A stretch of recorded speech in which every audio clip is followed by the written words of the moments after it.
ఈ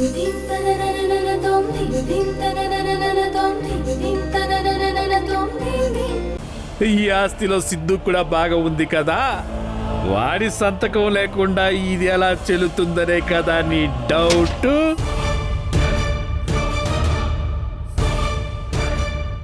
ఇదిగో సిద్ధు గాడి డెత్ సర్టిఫికేట్ నీకోసమే స్పెషల్ గా తెప్పించా. ఇదిగా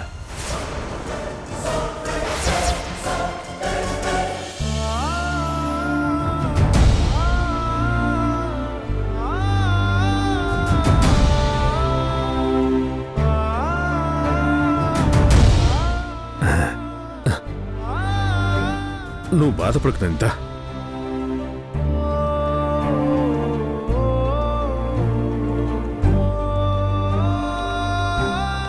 నీకు చెప్దాం అనుకున్నాను. నీ ఆరోగ్యం బాగాలేదు కదా అని ఈ విషయాన్ని నీకు చెప్పలేదు. నువ్వేం బాధపడకు. అమ్మ మహి, నువ్వు పెట్టమ్మా, సంతకం పెట్టమ్మా, పెట్టు.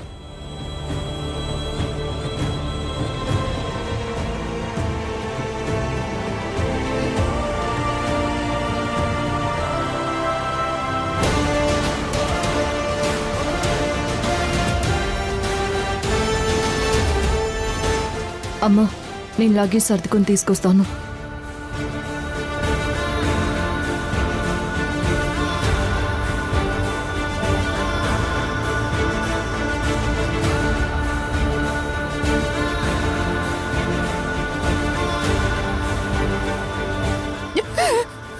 అయ్యా అలా కూర్చో.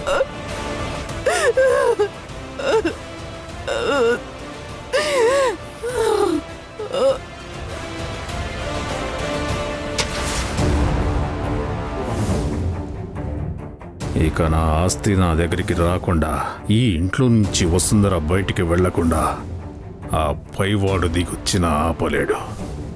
బాయ్ బాయ్ మల్లిక.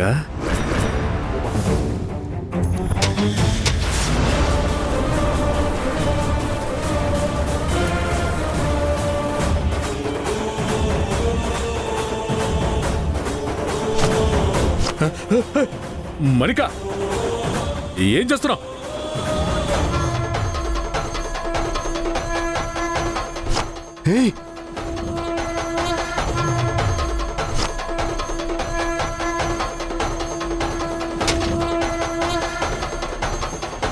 లాయర్ గారు, మీరు బయలుదేరండి. మీకు కబురు పెట్టే అవసరం ఇంకెప్పటికీ రాకపోవచ్చు. సరే మేడం.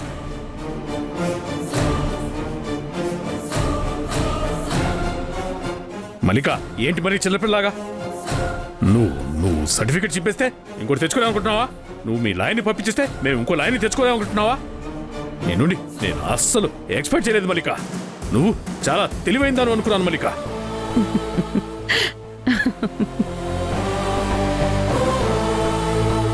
నా తెలివితేటలు అర్థం చేసుకోవాలంటే నువ్వు ఇంకో జన్మెత్తాలి దాస్.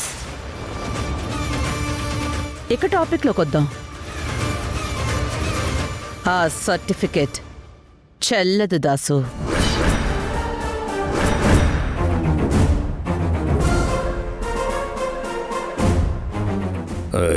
ఎందుకు చెల్లదు?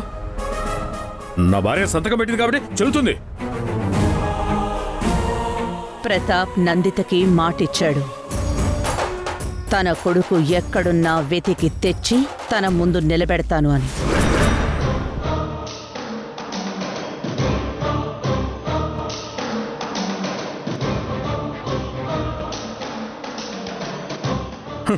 ఆ మాట చెప్పి ఎప్పుడో 20 ఏళ్ళైంది.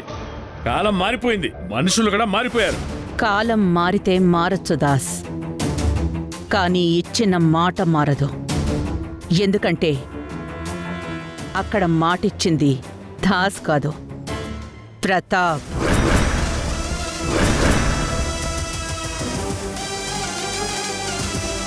తను మాటిస్తే ప్రాణం పోయినా జరిగి తీరాలి.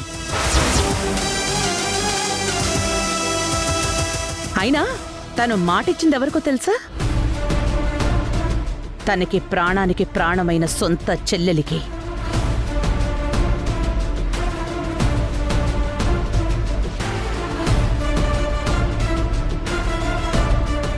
పైనున్న ప్రతాప ఆత్మైనా సరే తానిచ్చిన మాటని కాపాడుకుంటుంది.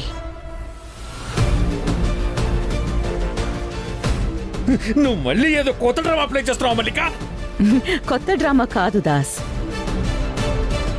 నువ్వు ఇన్నాళ్లుగా ఆడుతున్న పాత డ్రామాకి ఇవాళ తెరదించబోతున్నాను.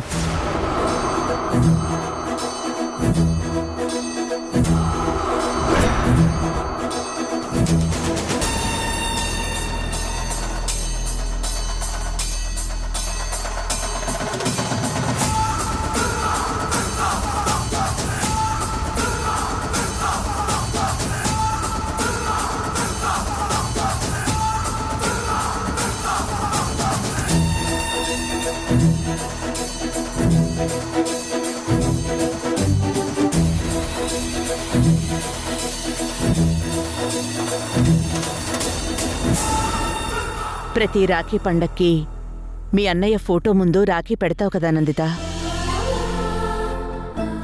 ఈసారి ఈ పుట్టింటి సారెతో పాటు మీ అన్నయ్య నీకిచ్చిన మాట కూడా నెరవేరుతుంది.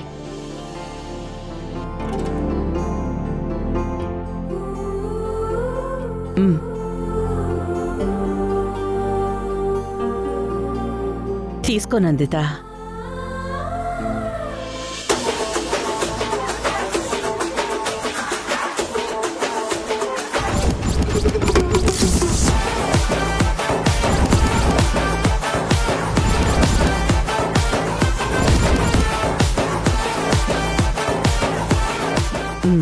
తీసుకో.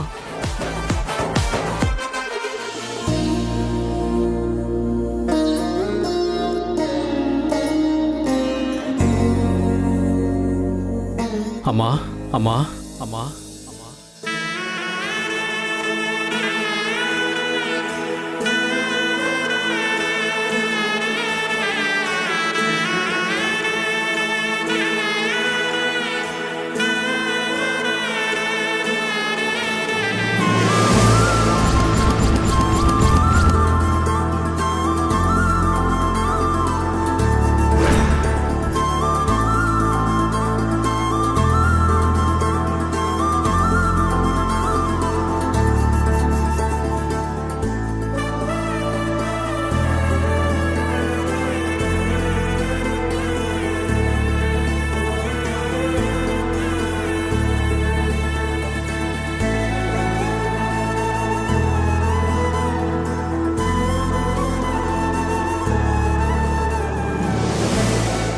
తను నీ కొడుకే.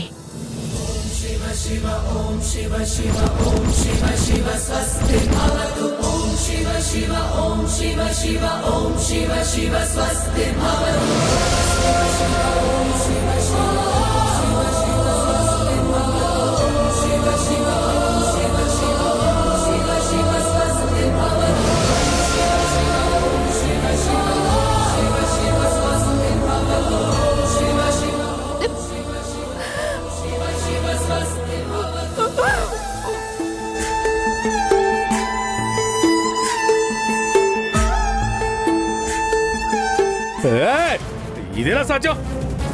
ఎలా సాధ్యం? నువ్వు అబద్ధం చెప్తున్నావు. నువ్వు ఎందుకు దాసు అంత టెన్షన్?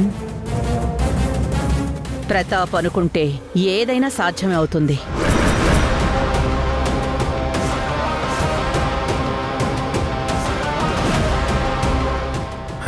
లేదు, వీడు సిద్ధు కానే కాదు. వీడెవడో మోసగాళ్ళ ఉన్నాడు. వీడు మాత్రం సిద్ధు కాదు.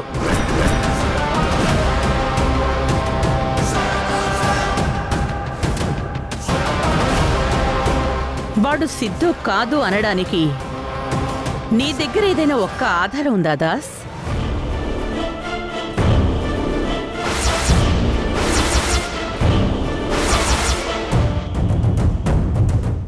లేదా నిరూపిస్తావా?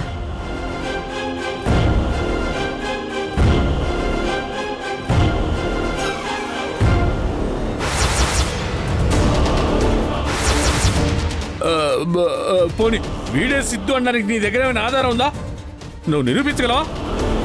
నిరూపించడమే కాదు దాస్, నీ చేతే వీడే సిద్ధు అని చెప్పిస్తాను. కిషోర్,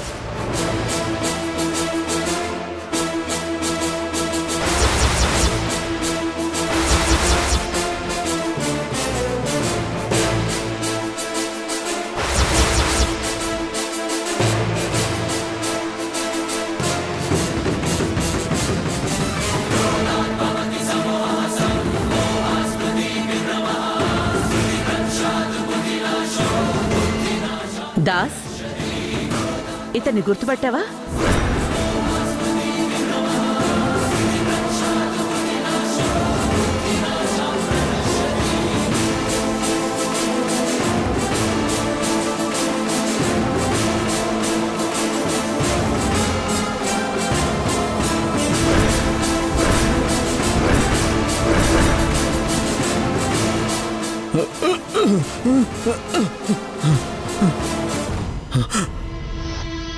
జాగ్రత్త నానా.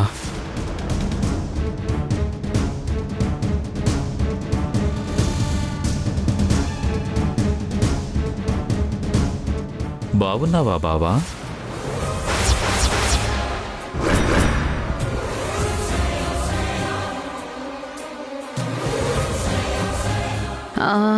నిన్న రాత్రి నాకొక కాల్ వచ్చింది నందిత, ఈ కిషోర్ గారి దగ్గర నుంచి. అప్పుడు నాకేం చెప్పారో ఇప్పుడు నందితకి చెప్పండి.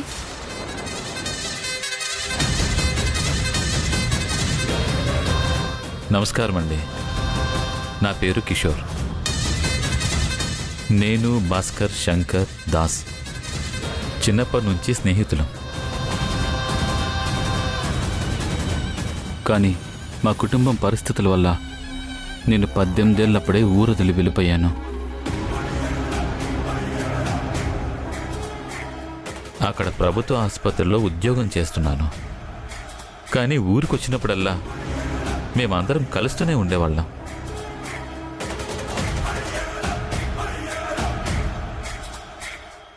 ఇది నిజమేనా దాస్? అంటే ఇంతకు ముందు నేనెప్పుడు ఇతన్ని చూడలేదు, అందుకే అడుగుతున్నాను. చెప్పు దాస్, నీ ఫ్రెండే కదా?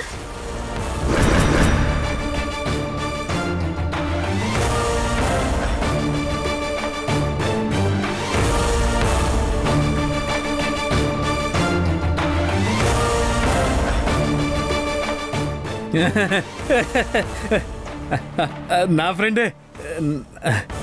అప్పుడప్పుడు ఊర్లోకి వచ్చినప్పుడు కలిసేవాళ్ళ. డౌట్ ఏమీ లేదు కదా? లేదు లేదు, నా ఫ్రెండే. అసలేం జరిగింది? సిద్ధు మీకెలా దొరికాడు? దయచేసి చెప్పండి ప్లీజ్. ఆ రోజు యాక్సిడెంట్ టైంలో నేను, భాస్కర్, శంకర్తోనే ఉన్నాము. దాస్ పాపకి ప్రాణహాని ఉందని చెప్తే ఎవరికీ తెలియకుండా జాగ్రత్తగా చూసుకోమని చెప్పడంతోనే భాస్కర్, శంకర్ ఆ పాపను తీసుకుని వెళ్ళిపోయారమ్మా.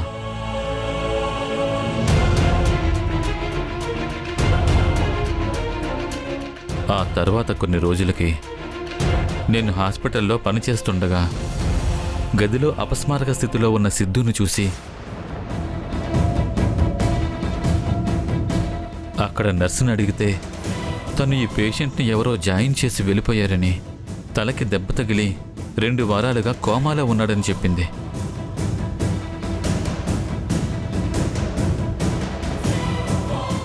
దాసు మాటలు గుర్తొచ్చి భయపడి వాటిని మా సొంత బిడ్డలాగే దాచి పెంచుకున్నాం.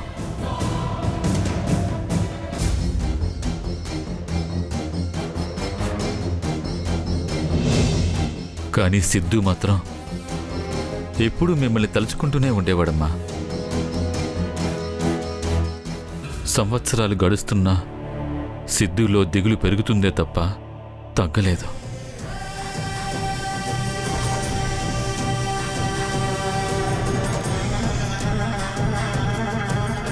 ఏమైనా తెలుస్తుందేమో అని ఊరు వెళ్ళినప్పుడు దాసు వచ్చాడని, వసుంధరని కూడా ఇంటి కోడల్ని చేశారని తెలిసి సిద్ధుకి చెప్పడంతో వాడు ఇక ఆగలేకపోయాడమ్మా. నాకు మా అమ్మని చూడాలి అని ఏడ్చేసరికి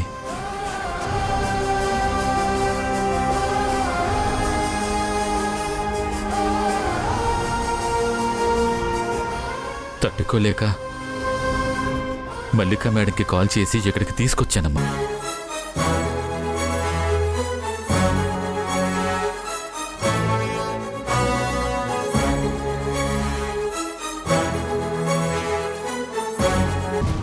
వీడు నేను వీళ్ళకి చెప్పిన కథలో దూరి అదే కథ నాకు చెప్తున్నాడు.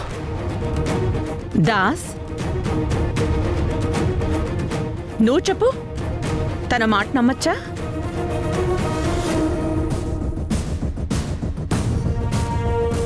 ఇదంతా నీ గేమ్ ప్లాన్ అని అర్థం చేసుకోలేనంత పిచ్చివాణ్ణి కాదు మల్లిక. నాకు వేరే దారి లేకుండా చేసి వీడెవరినో తీసుకొచ్చి ఒప్పిస్తున్నావా?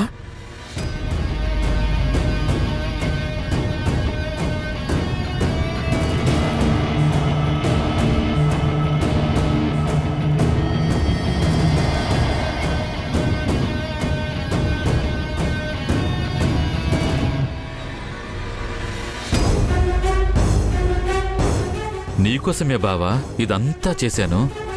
నమ్మలేకపోతున్నావని నాకు తెలుసు.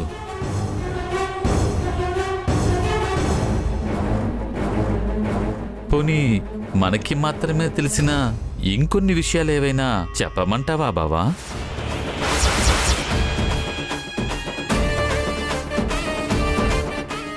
అప్పుడు గుర్తుకొస్తుందేమో.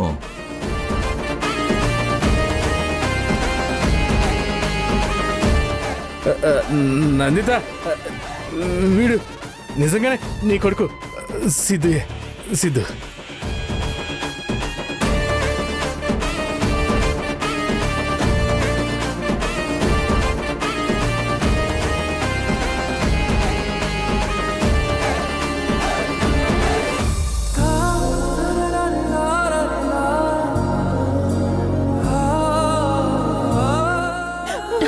నందిత, నందిత, ఊరుకో.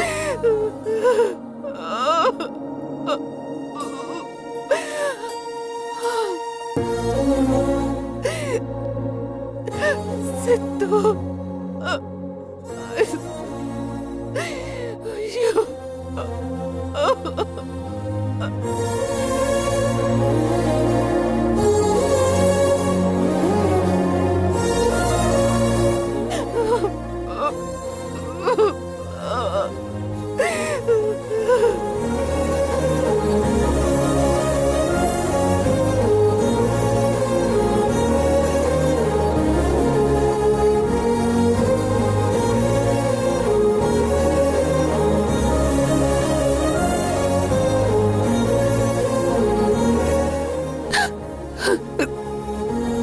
సిద్ధు, మీ అన్నయ్య సిద్ధు.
ఎంత ధైర్యం ఉంటే నన్నే మోసం చేస్తావరా? మోసం నేను చేయలేదు దాస్. నువ్వు చేసిన పాపాలే ఈరోజు నీ ముందు నిలబడి నిన్ను ప్రశ్నిస్తున్నాయి.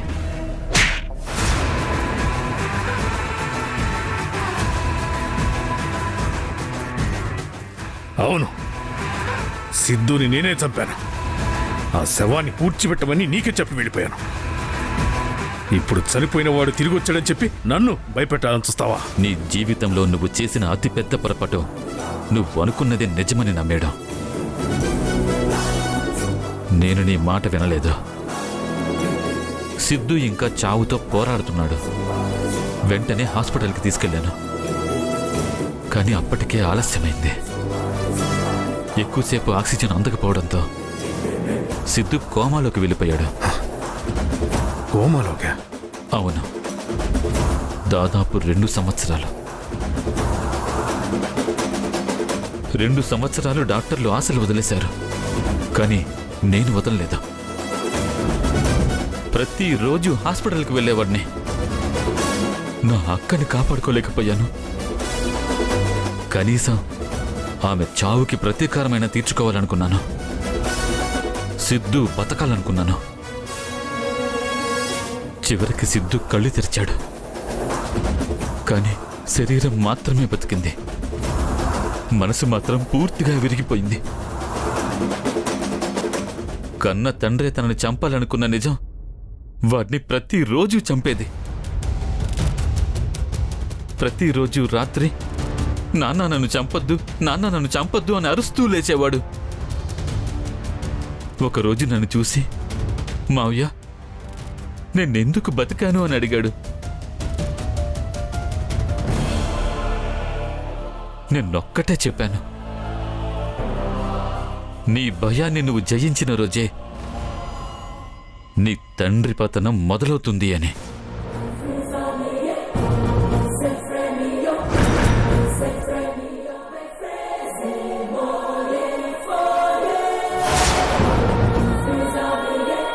ఒక్కొక్కసారి చాలా ప్రేమగా మాట్లాడతావు, ఒక్కొక్కసారి ఇగ్నోర్ చేస్తావు, ఇంకొకసారి నేనే నీ ప్రపంచం అన్నట్టుగా చూస్తావు.